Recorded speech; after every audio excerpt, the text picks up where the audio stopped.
Assalamualaikum warahmatullahi wabarakatuh. Perkenalkan, nama saya Citika Putri dari kelas CBA 2024 dengan NIM terakhir 136 dan dari kelompok 4. Di sini saya akan memaparkan mengenai struktur dan fungsi endomembran. Di sini nanti kita akan menjelaskan mengenai nukleus, retikulum endoplasma, badan Golgi, vesikel, lisosom, dan sel vakuola.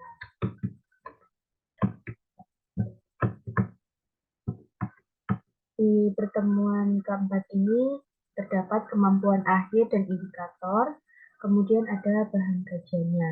Di mana kemampuan akhir ini yaitu memahami dan struktur dan fungsi dari sistem endomembran. Sedangkan indikatornya yaitu yang pertama menjelaskan struktur dan fungsi sistem endomembran, yang kedua mencontohkan organosel yang memiliki sistem endomembran, dan yang ketiga yaitu menjelaskan struktur, fungsi, dan peran organel sel. Dapat bahan kajian yaitu struktur dan fungsi endomembran, dan ini adalah organelnya.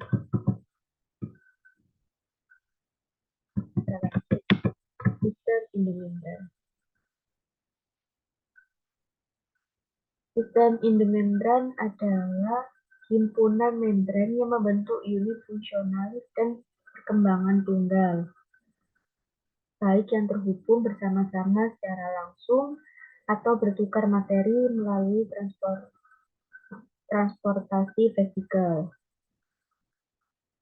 Jadi, sistem endomembran ini bukan sekedar kumpulan struktur, melainkan membentuk unit kerja terpadu dalam sel. Komunikasi antar organelnya itu bisa terjadi secara langsung dan secara tidak langsung tadi melalui vesikel yang bertugas untuk mengangkut muatan seperti protein atau lipid antar kompartemen.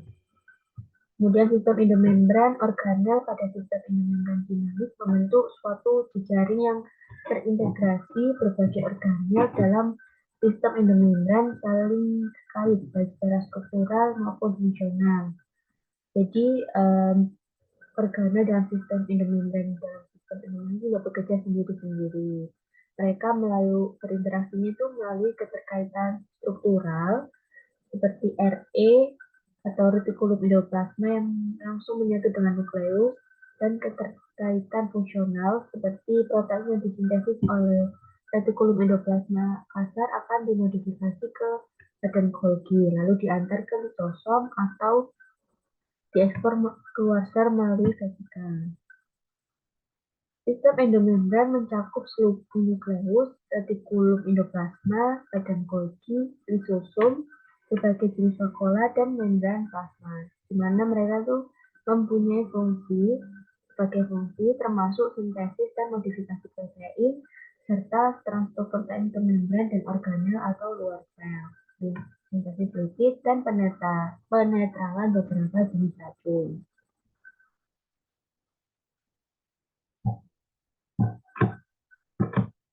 Kemudian ini adalah gambaran struktur dasar dari sel prokariotik, khususnya bakteri. Jadi di sini terdapat sitoplasma, ribosom, nukleus, terus kemudian ada plasma membran, itu terus riboglycan, outer membran, sama kapsul. Ini sudah ditentukan oleh anak-anak. Dan di sini prokaryotik sel ini strukturnya ini memiliki fungsinya masing-masing. Seperti sitoplasma itu merupakan cairan, yaitu tempat berlangsungnya reaksi biokimia. Kemudian ada ribosom, yaitu tempat sintesis protein. Kemudian ada nukleus, yaitu wilayah tempat DNA berada yang tidak dibungkus oleh membran inti seperti pada sel eukariotik. Kemudian ada membran plasma, yaitu mengatur masuk keluarnya zat. Ada peptidoglikan, yaitu komponen utama di sel bakteri yang memberikan kekuatan dan bentuk. Yang warna putih. Kemudian ada outer membran atau membran luar, yang hanya dimiliki oleh bakteri gram negatif. Kemudian ada kapsul, yaitu lapisan pelindung luar yang seringkali berfungsi sebagai virulensi bakteri. Kemudian ini adalah gambar dari sel eukariotik pada tumbuhan. Ada mitokondria, sitoplasma, kloroplas, kemudian nukleus, badan Golgi, sama retikulum endoplasma. Mereka juga memiliki fungsi masing-masing dan membagi sel-sel menjadi ruangan-ruangan atau ruangan-ruangannya.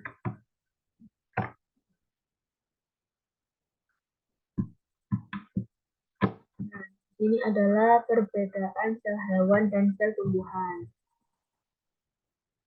Sel hewan itu memiliki ciri-ciri seperti tidak memiliki dinding sel, memiliki vakuola berukuran kecil, kemudian tidak memiliki plasida, terus memiliki dendriol. Sedangkan pada sel tumbuhan yaitu memiliki dinding sel, memiliki vakuola berukuran besar, kemudian memiliki plasida, dan tidak memiliki dendriol.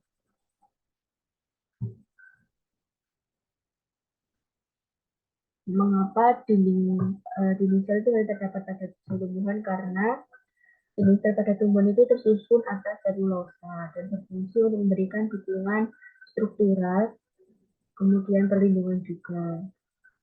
Dan jika sel hewan itu tidak memiliki dinding sel, karena memungkinkan mereka memiliki fleksibilitas dan mobilitas yang lebih tinggi. Untuk bergerak.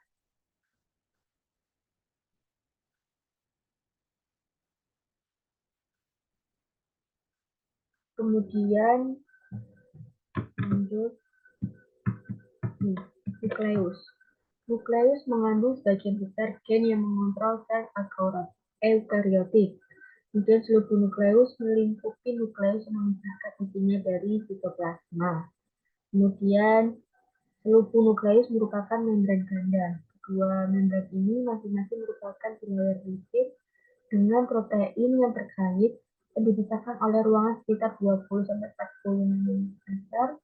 Kemudian struktur ini dilubangi oleh beberapa pori yang berdiameter sekitar 1000 nanometer. Kemudian pada bibir setiap pori, membran dalam dan membran luar itu hubung nukleusnya menyatu.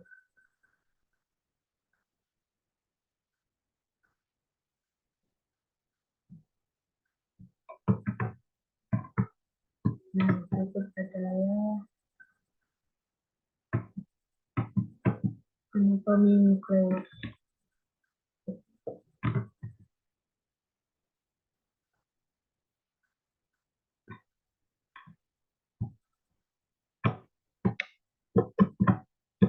Membran nukleus itu berfungsi sebagai berkaitan erat dengan DNA nukleus, melindungi komponen-komponen yang ada di nukleus, kemudian memisahkan nukleus dengan isi sitoplasma, kemudian kerangka struktural dari nukleus.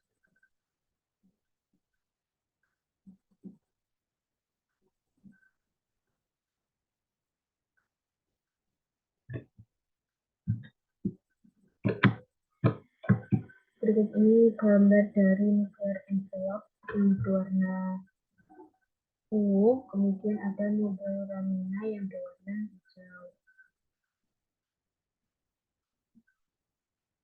Nuclear envelope ini atau struktur nukleus ini berwarna ungu, tampak sebagai lapisan berlapis ganda yang mengelilingi nukleus. Dalam gambar ini, lubang-lubang besar yang terlihat pada bagian ini adalah pori-pori nukleus yang berfungsi sebagai saluran lalu lintas molekul. Kemudian, tubuh ini terdiri dari membran luar, membran dalam. Kemudian nuklear lamina yang berwarna hijau ini, nah ini tuh struktur jaringan filamen tipis yang berada tepat di bawah membran dalam yang tersusun dari protein-protein lamina. Nah, lamina ini memberikan bentuk dan kestabilan struktur nukleus, kemudian mengatur posisi kromatin dan membantu dalam perakitan serta pembongkaran struktur nukleus saat mitosis. Nah,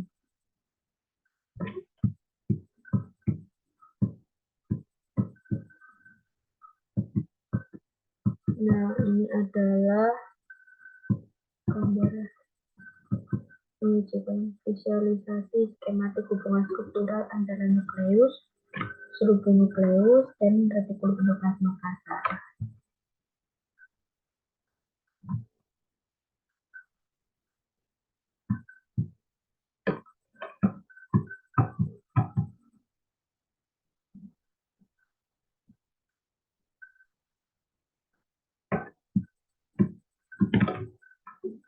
Jadi di sini membran luar nukleus, keterhubungan fungsionalnya itu membran luar nukleus menyatu dengan retikulum endoplasma kasar, yaitu membentuk suatu jalur biosintetik dalam sistem endomembran. Kemudian porinukleus adalah pintu lalu lintas molekul antar kompartemen nukleus dan sitoplasma.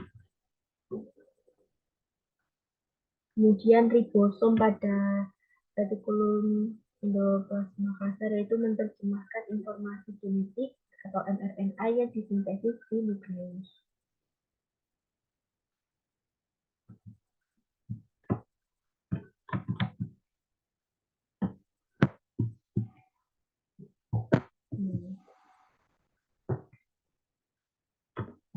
Berikut ini adalah gambar komponen struktur utama dari struktur nukleus serta hubungannya dengan organel lain dalam sistem endomembran. Nih, double layer membran. Double layer membran itu struktur nukleus yang tersusun dari dua membran fosfolipid layer, yaitu membran luar dan membran dalam. Kemudian ada membran continuous with rough air containing the epitheliosome, yaitu membran luar itu menyatu dengan retikulum endoplasma dan mengandung ribosom di permukaannya. Ini itu memfasilitasi transportasi proteinase sintesis, kemudian berkoordinasi antara transkripsi di nukleus dan translasi di retikulum endoplasma kasar. Kemudian porinukleus yaitu lubang kecil dalam jumlah hubungan membran luar dan dalam, di mana porinukleus itu pintu gerbang yang sangat teratur, menyaring dan mengatur lalu lintas molekul. Kemudian ada ruang perinuklear berhubung dengan lumen ke ruang dalam retikulum endoplasma kasar. Dan ada membran dalam yang berasosiasi dengan lamina nukleus. Lamina nukleus ini adalah jaringan protein yang menjaga bentuk dan kestabilan nukleus, kemudian menjadi tempat jangkar kromatin dan protein regenerasi, kemudian berperan penting dalam peredaran kembali struktur nukleus.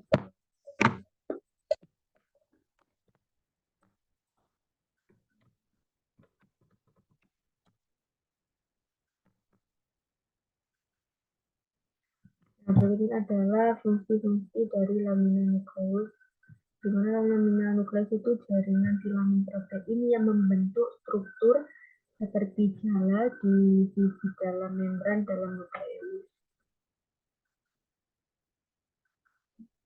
Nah, ini adalah gambar lamina.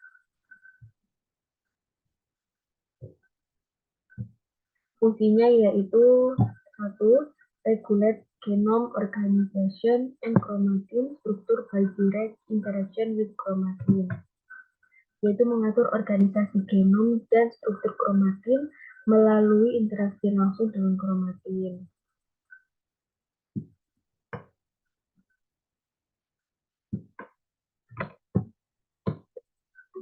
Jadi ini chromatin interaction atau kromatin DNA yang tergulung bersama protein hidron berinteraksi langsung bersama lamina, yaitu mengatur posisi dan aktivitas gen. Kemudian yang kedua ini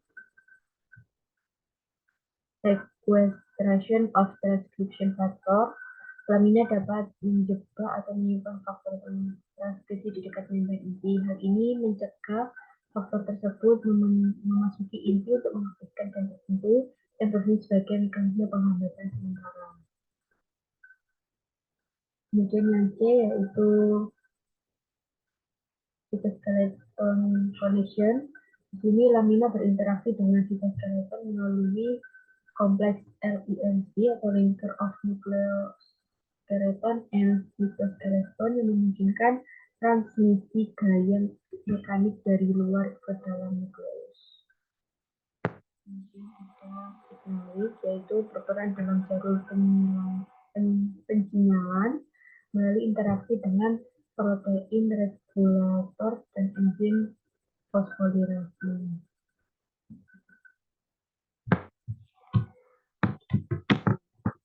Fungsi dari nuklear lamina yaitu mengatur organisasi genom dan struktur kromatin melalui interaksi langsung dengan kromatin. Kemudian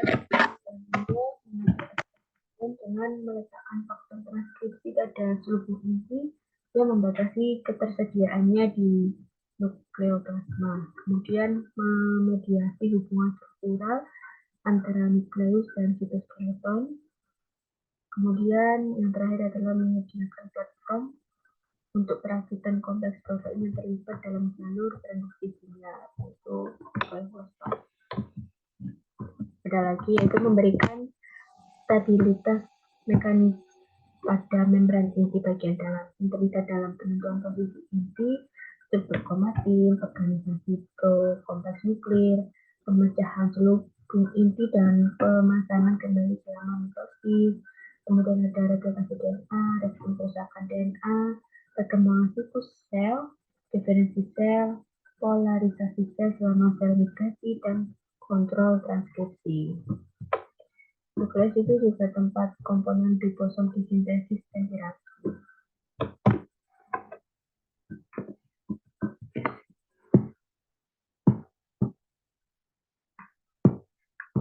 Dan itu tentang porinukleus.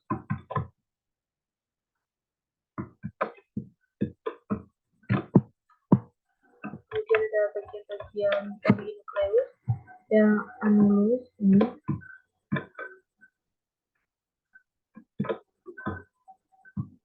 Yang berfungsi untuk mengelilingi bagian dalam pori, yaitu memanjang atau seperti jeruji ke arah tengah.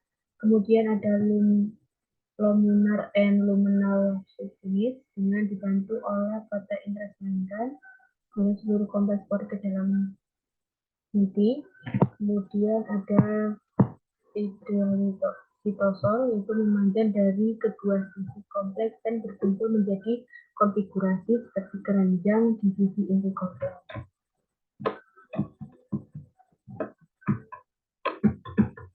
Porinukleus berdiameter luas sekitar 120 meter.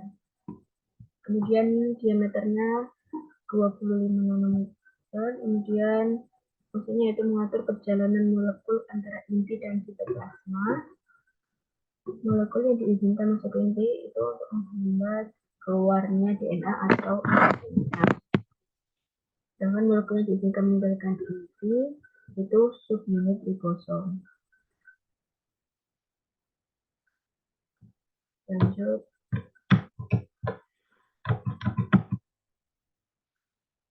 Berikut ini ilustrasi dari retikulum endoplasma, di mana sebuah organel membran penting dalam sistem endomembran sel eukariotik. Retikulum endoplasma adalah jaringan membran berlipat-lipat yang membentuk saluran dan rongga dan menyebar dari nukleus hingga sitoplasma. Jadi terdapat retikulum endoplasma kasar dan retikulum endoplasma halus.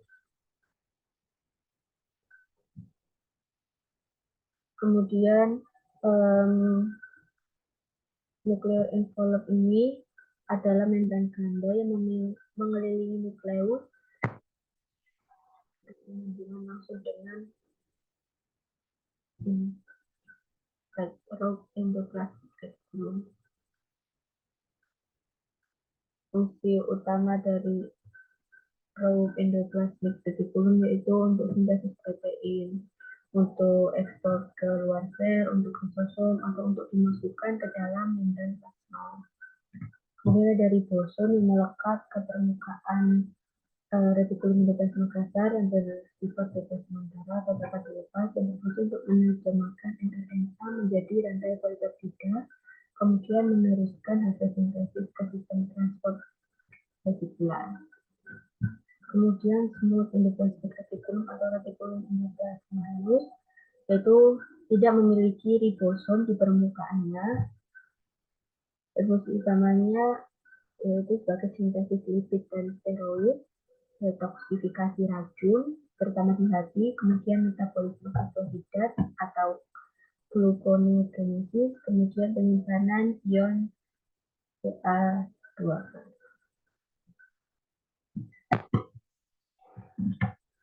Selanjutnya retikulum endoplasmik.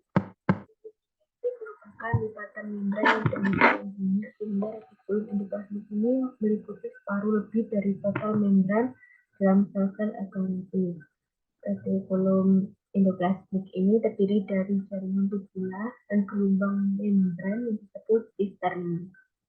Terdapat dua daerah retikulum endoplasmik dan struktur dan fungsinya berbeda jelas sekalipun tersambung RE halus dan RE kasar. RE halus itu diberi nama demikian karena permukaan sitoplasma tidak memiliki ribosom. Sedangkan retikulum endoplasmik tampak kasar melalui mikroskop elektron karena ribosom menonjol di permukaan sitoplasma membran. Kemudian retikulum endoplasma halus ini berbagai jenis sel yang berfungsi dalam bermacam-macam proses metabolisme termasuk sintesis lipid. Ini adalah gambar-gambar.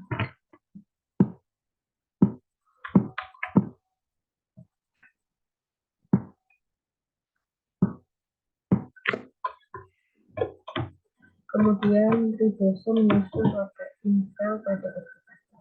Ribosom itu merupakan tempat sel membuat protein. Ribosom bebas tersuspensi dalam sitosol, sementara ribosom terikat diletakkan pada bagian luar jalinan membran yang disebut retikulum endoplasmik. Bagian besar protein yang dibuat oleh ribosom bebas akan berfungsi di dalam sitosol. Ribosom terikat umumnya membuat protein yang dimasukkan untuk pembungkusan dalam organ tertentu seperti sitosol atau dikirim ke luar sel.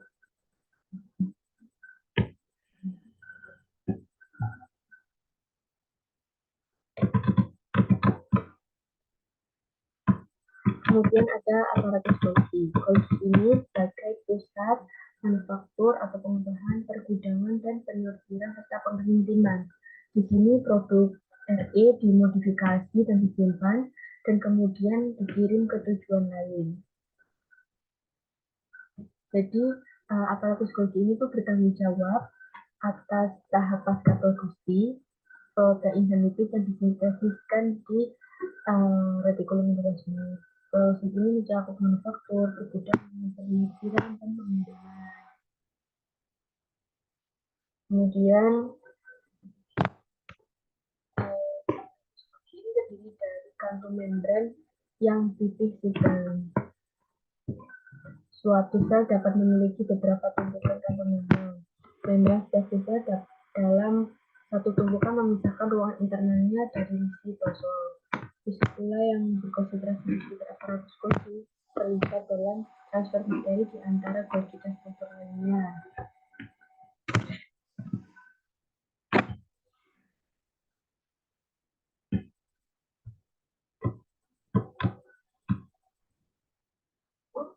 Berikut ini adalah 3 lapisan visualisasi dari aparatus Golgi. Ini dari mikroskop, sedangkan ini gambar model.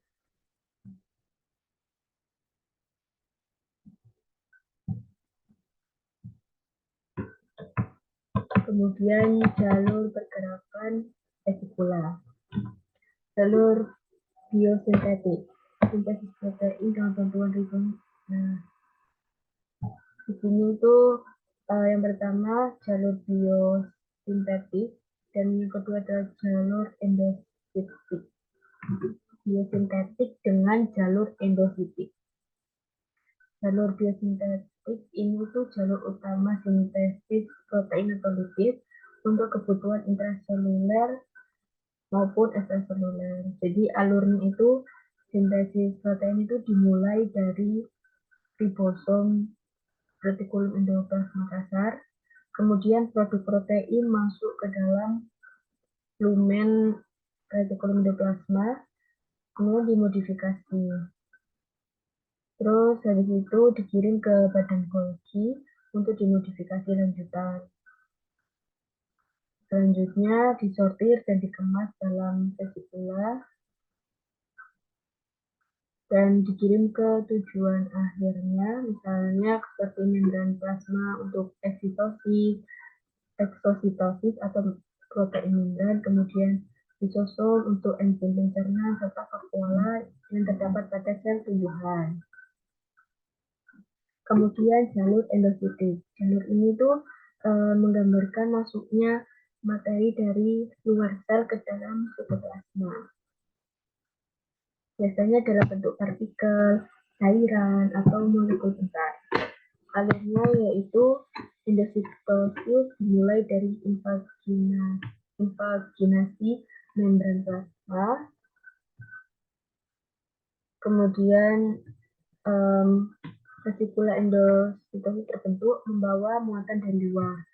Vesikula ini bergabung dengan endosom awal, lalu berkembang menjadi endosom lanjut. Endosom lanjut berkembang menjadi lisosom matang, di mana materi akan dicerna atau didaur ulang.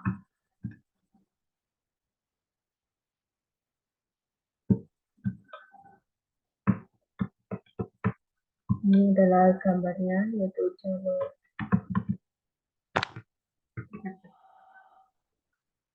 gambar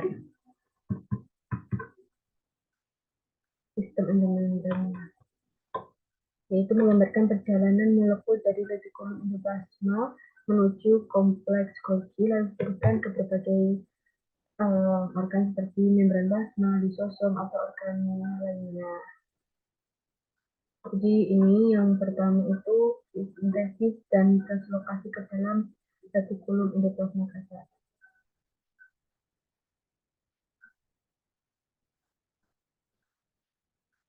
Di mana protein yang disekresi ini dimasukkan ke dalam membran atau dimasukkan ke lisosom, kemudian disintesis oleh ribosom yang menempel pada retikulum endoplasma kasar. Setelah disintesis, protein masuk ke dalam lumen, lalu mengalami pelipatan dan modifikasi awal. Kemudian pembentukan dan pengangkutan vesikula dari retikulum endoplasma kasar ke badan Golgi. Kemudian ada pemrosesan dalam urus Golgi, terus sortir dan pembentukan vesikula dari Trans-Golgi Network.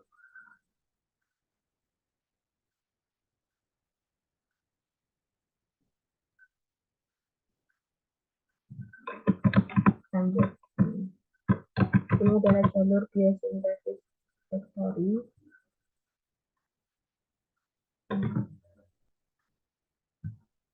Jalur sekretori itu ada konstitutif, yaitu pada jalur ini itu produk dari badan Golgi langsung dikirim dan dikeluarkan secara terus-menerus tanpa perlu sinar eksternal. Kemudian cirinya itu seperti terjadi secara kontinu dan tidak bergantung pada stimulus. Kemudian materi yang dibawa dalam vesikula menuju membran plasma dan dilepaskan keluar sel. Terus yang kedua ada jalur sekretori regulatif, yaitu jalur ini tuh produknya disimpan terlebih dahulu dalam vesikula sekretori dekat membran dan harus dilepas jika mendapatkan sinyal tertentu atau terdapat stimulus.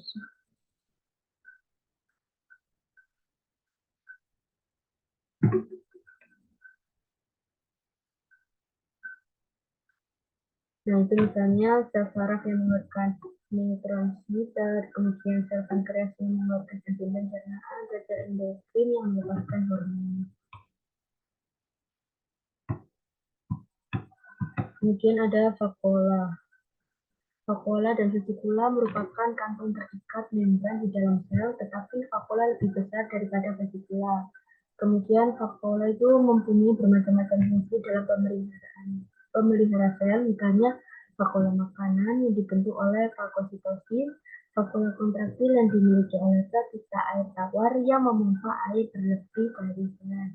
Kemudian sel tumbuh dewasa umumnya mengandung satu vakuola sentral besar yang dibungkus oleh membran yang disebut fonoplas, yang merupakan bagian dari sistem endomembrannya. Kemudian vakuola sel tumbuhan itu merupakan ruangan serbaguna. Vakuola ini merupakan tempat menyimpan senyawa organik seperti protein, juga merupakan tempat penimbunan ion anorganik yang utama dari sel tumbuhan seperti kalium dan klorida.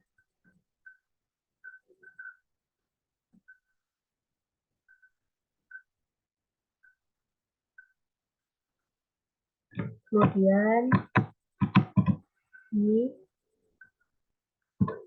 ini adalah gambar elektron sel tumbuhan yang memperlihatkan struktur internal dan dengan resolusi tinggi. Ini terdapat nukleus, kemudian kloroplas, mitokondria, sentra vakuola, sargai.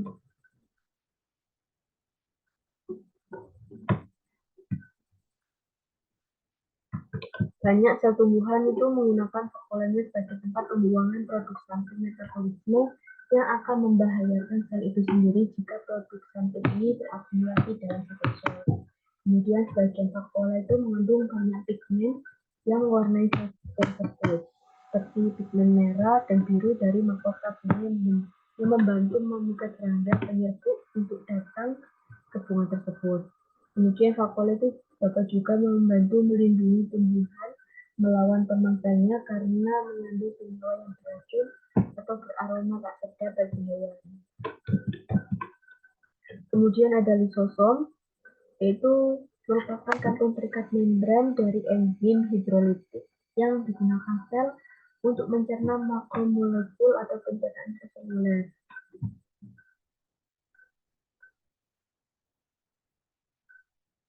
Kemudian terdapat enzim lisosom yang dapat menghidrolisis protein, polisakarida, lemak, dan asam nukleat. Semuanya itu merupakan kelas utama makromolekul. Jadi enzim ini itu mampu memecah seluruh makromolekul utama, seperti tadi protein menjadi asam amino, polisakarida menjadi monosakarida, lemak menjadi asam lemak dan gliserol, kemudian asam nukleat itu menjadi asam nukleotida. Kemudian beda lisosom dengan vesikel itu apa sih? Jadi lisosom itu merupakan organel seperti vakuola penghasil enzim lisosom, di mana berbentuk seperti kantung dan bulat. Protein lisosom dibentuk di retikulum endoplasma dan membrannya di Ag. Kemudian vesikel, ini tuh memang mirip bentuknya dengan lisosom, tapi biasanya di dalam vesikel itu ada makanan, sedangkan lisosom tidak. Nah, endosom itu adalah vakuola yang mengelilingi bahan diinternalisasi selama endositosis, dibentuk di transmembran aparatus Golgi dan pada membran plasma.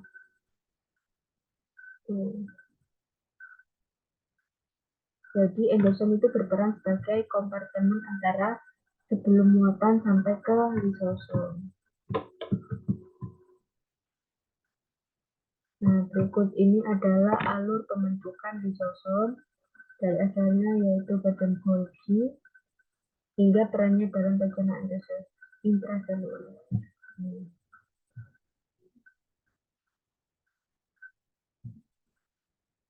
ada di menjadi pembentukan lisosom primer oleh badan Golgi, kemudian membentuk indo